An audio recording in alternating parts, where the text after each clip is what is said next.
Good day and welcome back to another World of Warcraft video. In this video we're going to be taking a look at the Sinkhole tier 11. So basically how you can beat the Sinkhole on tier 11. You can also reference my tier 8 guide if you need more help.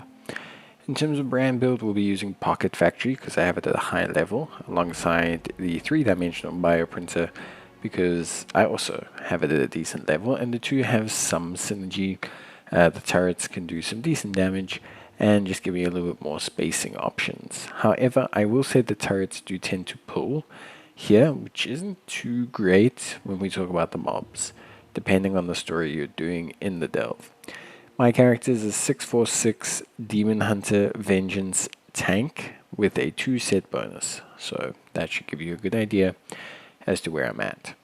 Now, in terms of the big environmental factor that you're dealing with here, it is water breathing. The easiest way around this is to use a water breathing potion. They cost like 12 gold. Just buy them off the auction house. Dranic water breathing potion is the one I use.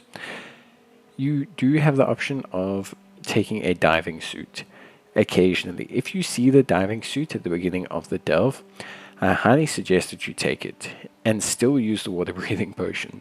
The reason why is because the diving suit actually does really good damage with its harpoon, and if you have a water breathing potion, you don't have to worry about running out of air in your diving suit, and you can just basically use the bubbles and run around spamming the harpoon, which helps a ton with damage, especially single target. In terms of the mobs, my suggestions are obviously on the top left. The hardest mob here is the Wandering Gutsers.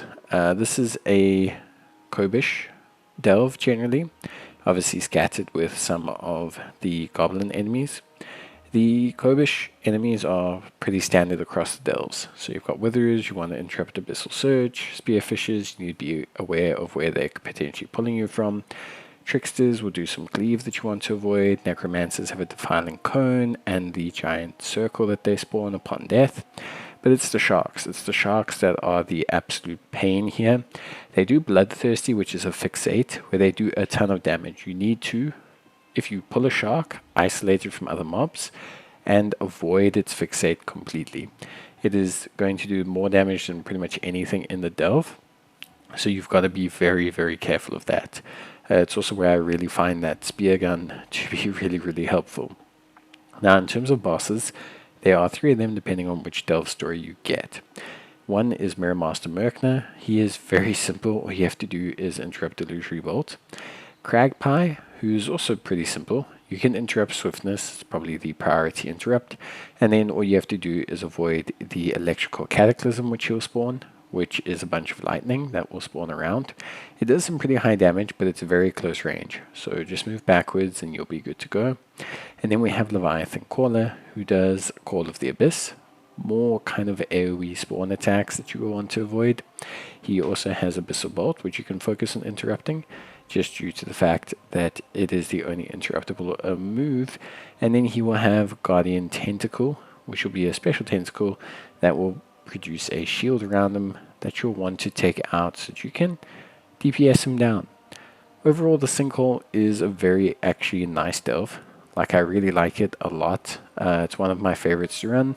I find it short, I find it simple, I never find it too hard, and it is a pretty enjoyable one for me. It may change for you, but I find it to be pretty enjoyable overall. But that's pretty much it from me. See you guys next time. Till then, take care, stay safe, and bye.